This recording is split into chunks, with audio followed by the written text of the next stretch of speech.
Hello, ladies and gentlemen. Welcome to another review here. I'm Chris, aka the Mole. This is Anastasia Lesbian. Hello. And we're here to review a Blu-ray of a free movie collection. And that is The Purge. Woo! This is Purge 1, 2, and 3. It doesn't include the prequel or the upcoming TV show, obviously. Wait, it's a TV show? I thought it was another movie. There's a prequel come out called The First Purge. And there's also a TV show coming out. It's like a 10-episode event, and I think it's set in between either 1 and 2 or 2 and 3. It was one of those. Okay. I'm like, oh, that's cool. Interesting. But yeah, this has all 3 movies, Woo! and it's a nice collection. You get them all twice technically, because you also get the digital download.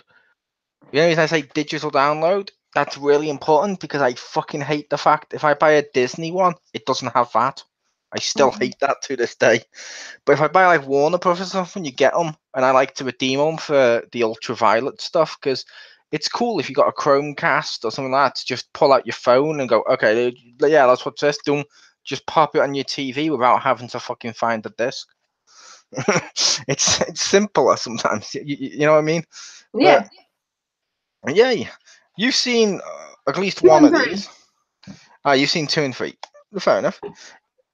I will say I like all 3 of these. I like the fact they do something different to most horror films. Yeah. In fact, because they're horror, but they're also action horror, which is like a subgenre. So it has tropes from action movies. It does what different to action movies too. Because let's face it, like Die Hard 2 was Die Hard 1 on a plane. It is the exact same thing. Saw 2 is the same thing as Saw 1, but with different people. Yeah. This, on the other hand, is very different because, yeah, the first one, they're in like a little home and it's all about the home invasion and it's all tightly. I'm hearing myself echo, but it's all tightly compact. And as it's tightly compact, it's all like inside this one little group of the home and stuff, which is cool. Alright.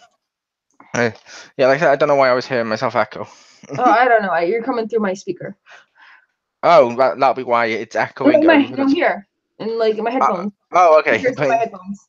Fair enough. But yeah, I was saying, yeah, the Purge one is obviously there's a family in there, and the idea behind all the purges is one night a year, crime is legal.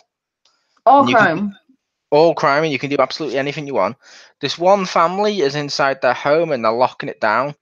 And then they see this African American gentleman running down the road in panic, and the son lets him in, which turns out to be a big mistake. And the only reason I say an African American guy is he's not named in the first movie. He does appear in movies 2 and 3 later on, and he gets a character and stuff, which is cool. But in the first one, he doesn't have a name. But yeah, they come to the door. They're all super polite when they come to the door, which is amazing.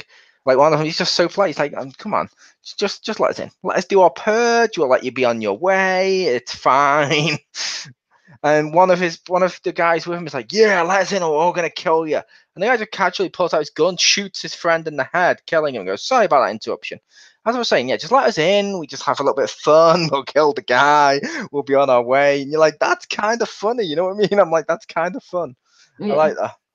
And the first one has the actress who played, is it Cersei or whatever in Game of Thrones? Yeah. Yeah, it has her in there as the mother, which is cool. And you get to see what the hell goes on. You get to see all like how her neighbors react. It's a very personalized story. We Yes. go to Purge Anarchy, and they expand it bigger. Unlike the other, which is why I say it's not the same plot. They're not trapped in a house. They're going through the streets, and there's more action. And it's about looking at the dynamics and stuff that goes on throughout the whole city. That's cool. I like that one. What did you think of the second one?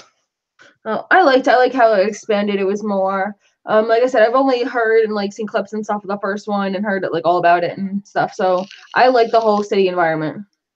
Yeah, I like the city environment. I was like, oh, that's pretty cool. I see what you're doing here. You're making it bigger. That's cool. Yeah. And we get to see how it affects the whole city and like the different subsections, and you get more of a sense of the second one because they mention it a bit in the first, but it's not really touched upon. But they do plant the seeds of this whole purge only exists because the people who can't afford to protect themselves are the poor. Like they can't afford to lock down their homes and stuff. So this is a way to get rid of the poor once a year. But they don't really touch on that in the first one. But the second one, they start touching upon it more. And I'm Yeah. like, oh, that's cool. You're expanding on your ideas too, and you planted little seeds. And it's years later, and the guy from the first one that got saved, he appears again, which is cool. Then you go to the third one, and they add a new element. They add a political element to it where they focus on the part. Was just not about them, but it's about a senator who essentially wants to remove the purge and go back to how it is now. Mm-hmm. And they're like, oh, okay. Then during the purge, they're all trying to kill her because then she won't be able to do this. And then obviously you get to see her go. But if you watch all three, it's a very self-contained story. That's cool. It's got Yeah. I like that. And now they've brought out a prequel, so you get to see how it started, and you get to see the first purge and stuff, which is fine, which isn't part of this. But it's Mm-hmm. cool that they're doing that. So you've technically you're getting a full story, and it's not going as ridiculous as like Saw 10. It's the exact same thing as Saw 1 to 9, but now he's doing it to a kid, and you're like, oh, I don't care. Because I'm sorry, the Saw films, at least to me, they were the same things, and they were overly gory for the sake of it. This Yeah. has the same amount of gore as like an action rated R horror or rated R action film, I should say. Like when they shoot each other, you do get to see blood squirt, but it's not like Saw where they're losing limbs and cutting Yeah. off their arms every 2 seconds. You're like, what the fuck is this? Yeah. But yeah, you do get all three films, like I said, in this. They've all got special features, which is cool, and they're all on separate discs inside the actual normal Blu-ray box. But I like this box. Like I said, I like the box. I like how it was. It's a very streamlined box. The only reason I say that is a lot of times back in the day, I can't believe I'm going to say that because that's going to make me sound old. But say you bought a box set of like 3 films, it would be one disc like that containing just one film, second one, third one, and then one box around it. They've done is taken the 3 individual movies and popped them in one giant cardboard box. This one Yeah. they've gone out the way to give you a trilogy box and make it feel tight, and you know what I mean, like that can sit on the shelf and will probably be the same size as when I get the prequel film when it comes out, because I haven't seen that yet, but it looks cool. But yeah, I like this. Personally, if I had to rate this box set, I'm going to give it 2 thumbs up. It's worth it. I recommend people go out and buy this if you can. I got this pretty cheap. You get 3 good films. There's 3 films that a lot of people tend to like. They They're reference more, them a lot. yeah, they're referenced a lot. They're more independent than a lot of the bigger named horror movies. Yeah, like there's no Freddy or Jason or anything like that. No, and they don't have like the big budgets. A lot of them, like the first one, started very independent, and that's why I feel they had these seeds for later ideas and stuff. Because there's a lot of intelligence and satire to the human condition scattered throughout all 3 of these, which is cool. While also obviously giving you cool ass kills, which Yeah. is the best of both. If that makes sense. Like no one wants a horror film where you're just having to think for the whole movie. Like, oh, that's good. I like the part where the monster made me think. No, but if it's a horror movie where you get some ideas and you get to think, and you also get to see people that get killed, you're like, oh shit.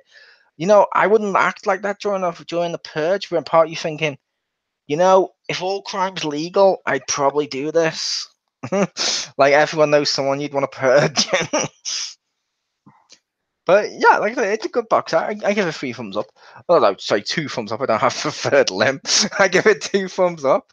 Let's Yeah, not get there's your third thumb. Oh, you can't even see it. It's my cat's paw. yeah, let's not get ridiculous. I'm not Garo from Mortal Kombat. 4 thumbs up. But well, how about you, Pew? What do you rate it? Because I know you saw like at least I think you saw the last 2. You said. Yeah. I'll at least give the last two a 2 thumbs up. It was fun. It was interesting. It had gore, but not to the point where it's pointless or stupid. And it kept me engaged throughout the entire film. Yeah, like I said, like the Saw films have no plot in terms of gore, besides, and people are probably gonna be angry that I'm insulting the Saw films a hell of a lot during this, but I don't care. They know why you're there, and they cater to that. Yeah, the whole Saw films are, look, someone's gone into this trap. Now watch for 2 hours as they have to cut off their limbs, and it's like, oh, here's what you can do. You can either A, die from poison, or B, put your penis in a toaster. Then when your penis comes out all burnt, butter it gently and feed it to the cat. And you're like, where's the option for none? But how will you learn from it? Yeah, and like, no, this is meant to be teaching you a lesson. What? That you're a dick?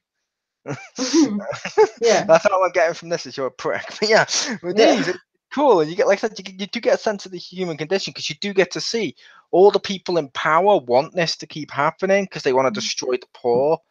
You get to see, like, the family, they didn't want to take in the guy on the street, which part of you thinking, oh no, I don't want to help people, because that's what you say.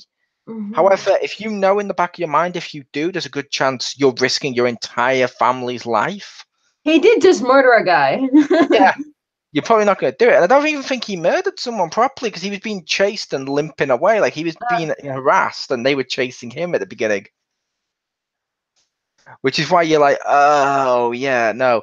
But when they finally let him in, like they say, they're going to kill their family if they don't let him go. So part of you is like, well, yeah, I probably wouldn't let him in. But it's cool that they did that. Like I said, they're cool films and people should check them out. Yeah. I was Chriz, aka The Mole. Joining me was Anastasia Laserbeam. Woo! And the ghost of James Phoenix. Ha! You didn't hear it saying anything because it's looking at Ghostopedia, but peace. Peace.